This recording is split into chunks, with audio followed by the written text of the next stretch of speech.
ચાલો ખેડૂત મિત્રો, પવનચક્કી વિશે તો મેં ઘણી વખત વાત કરી દીધી છે, પરંતુ વીજપોલ એટલે થાંભલા વિશેની માહિતી ક્યારે આપેલી નથી. તો આજે આપણે એ વિશે વિસ્તૃતથી વાત કરીશું. ઘણા બધા ખેડૂત મિત્રો પૂછતા હોય છે કે ભાઈ હેવી લાઇનના વીજપોલ નીકળે છે તો વળતર કેવી રીતે માળવું, અથવા તો અપેક્ષિત વળતર મળતું નથી અમારા બાજુના ગામમાં અથવા તો અન્ય જિલ્લામાં વધારે વળતર મળ્યું છે, તો અમારે વધારે વળતર મેળવવા શું કરવું. આજે કમ્પ્લીટ માહિતી આપું છું. વીજપોલ અને જે વીજના તાર માત્ર નીકળતા હોય તો પણ વળતર મળી શકે એ બાબતની વાત. પવનચક્કી વિશેની વાત આપણે અલગથી વિડીયોમાં કરી ગયા છે, એટલે અહીંયા નથી લેતા. સૌ પ્રથમ તો એમાં જોગવાઈ એ રીતે છે કે લોકલ બોડીની પરમિશન હોવી જોઈએ. એટલે તમે લોકો સૌ પ્રથમ તમને ખબર હોય કે ન હોય, પ્રથમ એક ગ્રામસભા બોલાવી લેવાની.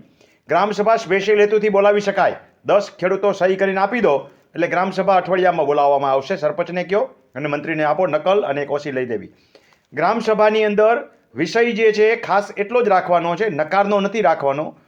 વીજપોલ બાબતે આટલું જ રાખવાનું છે ગ્રામસભા વીજપોલ બાબતે.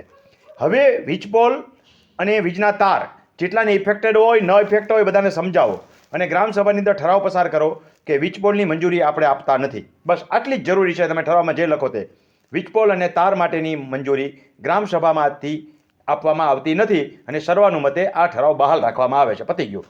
એટલે આ ઠરાવની નકલ છે ને હવે કંપની હોય તેને એક પકડાવી દો.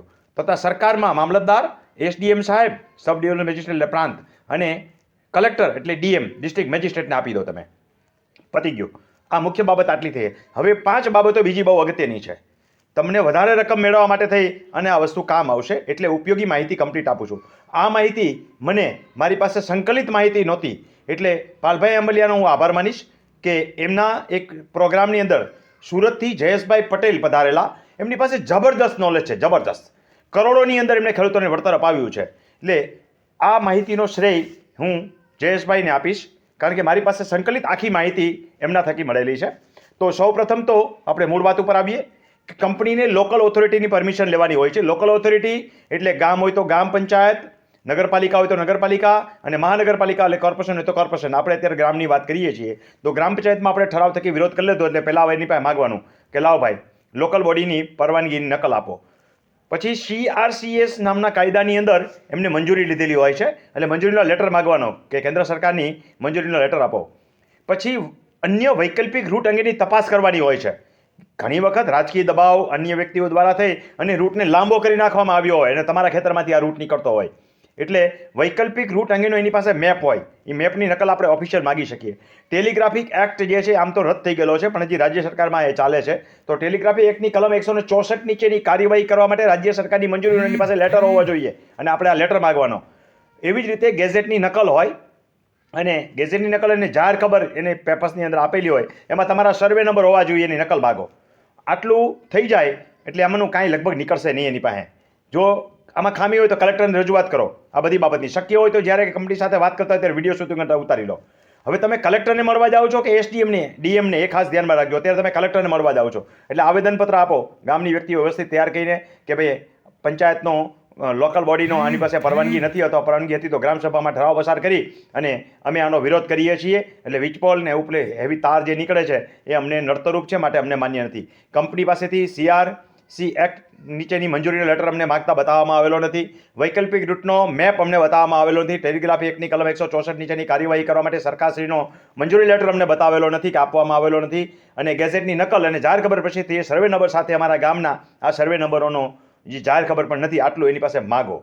અને પછી હવે તમે અત્યારે કલેક્ટર પાસે જાઓ છો એટલે બધી રજૂઆત કરી શકો, પણ હવે તમે જ્યારે ડીએમ એટલે ડિસ્ટ્રિક્ટ મેજિસ્ટ્રેટ કે એ જ વ્યક્તિ છે એની પાસે જ્યારે જાઓ ત્યારે કાર્યવાહી માટે માગી શકો છો કે સાહેબ આટલી અમારી રજૂઆત હતી તો આમાંથી આ કંપનીએ કશું કર્યું નથી એટલે તમને મુદત આપશે. અને હવે નેગોશિએશનની વાત આવશે. બંને ત્યાં સુધી વધુમાં વધુ કમ્પેન્સેશન માગો. પહેલાં કમ્પેન્સેશનની વાત જ નહીં કરતા, અમને આ જોતું જ નથી એમ જ કહેજો. ત્યાર પછી જે છે જ્યારે કમ્પેન્સેશનમાં આવે તમને એમ લાગે કે ઊંટ આ ગયા હે પહાડ કે નીચે સવારી કરવા જેવું લાગે તો અને માત્ર તો જ ROWની ગાઈડલાઇન મુજબ જે છે એ ઊંચા સોદા જ્યાં થયા હોય આજુબાજુના એના 4 ગણી રકમ અને એ પણ કોમર્શિયલ પ્રાઇસ ઉપર એ તમને આપવા બંધાયેલી છે. એટલું જ નહીં, એની ઉપર 10% વધારાની રકમ પણ તમને મળશે. એટલે લગભગ 450 ગણું જેવું રકમ વળતર તમને 450 450 ગણી આજુબાજુની રકમ તમને મળે. હવે જો ન માને ROWની આ ગાઈડલાઇનનું તો તમે MRCની માંગણી કરી શકો કલેક્ટર પાસે.